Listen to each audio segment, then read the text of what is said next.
আসসালামু আলাইকুম এভরিওয়ান, ওয়াসিফস মম কিচেন পক্ষ থেকে জানাচ্ছি সকলকে স্বাগত। আজকে আপনাদের সামনে উপস্থিত হয়ে গেলাম খুবই মজার গুঁড়ো দুধের ইনস্ট্যান্ট কালারফুল মিল্ক বল রেসিপি নিয়ে। আশা করছি এই রেসিপিটি আপনাদের কাছে ভালো লাগবে।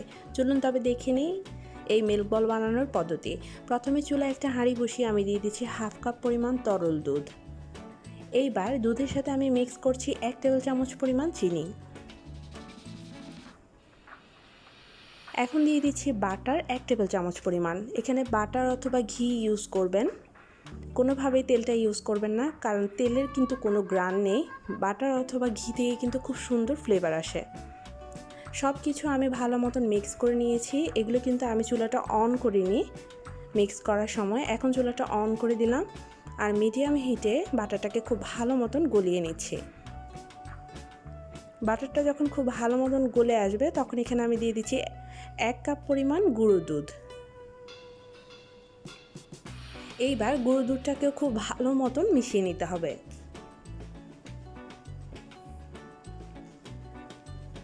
অনবরত নেড়ে চেড়ে গুঁড়ো দুধটাকে এইরকম পারফেক্ট একটা ডো করে নিতে হবে। এখন এই গুঁড়ো দুধের কিছুটা অংশ, অল্প কিছুটা অংশ আমি একটা বাটিতে তুলে নিচ্ছি। এটাতে একটা কালার মিক্স করব, আর বেশি যেটা অংশ সেটার মধ্যেও আরেকটা কালার ইউজ করব। দু কালার হলে কিন্তু দেখতে ভালো লাগবে।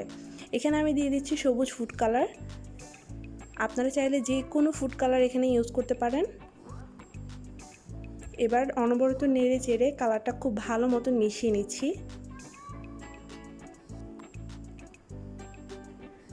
কালারটা খুব ভালো মতন মেশানো হয়ে গিয়েছে। এখন আমি যেটা তুলে রেখেছিলাম অল্প কিছুটা, এবার এখানে দিয়ে দিচ্ছি লাল রঙের ফুড কালার।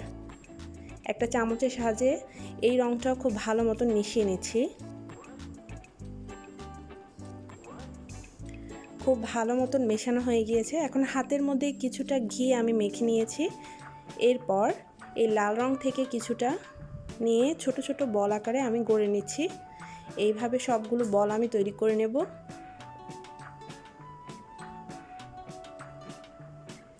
এরপর সবুজ অংশগুলো থেকেও এই রকম করে গোল করে একটু চ্যাপ্টা মতন করে মাঝখানে একটু গর্ত মতন করে এখানে বলগুলো দিয়ে দিতে হবে, অর্থাৎ একটা একটা করে বল দিতে হবে। এরকম করে প্রত্যেকটা মিল্ক বল আপনারা তৈরি করে নেবেন।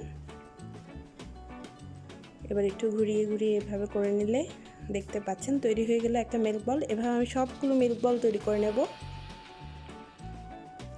তৈরি হয়ে গেল খুবই মজার মিল্ক বল। এই কালারফুল মিল্ক বলগুলো কিন্তু বাচ্চারা খুবই পছন্দ করে, খুব শখে শখে খেতে যায়। একটা মিল্ক বল আমি আপনাদেরকে কেটে দেখাচ্ছি, দেখুন ভিতরটা কতটা সুন্দর লাগছে। আশা করছি রেসিপিটি আপনাদের কাছে ভালো লেগেছে। সবাই ভালো থাকবেন, সুস্থ থাকবেন। আগামীতে অন্য কোনো রেসিপি দেখার আমন্ত্রণ জানিয়ে আল্লাহ হাফেজ।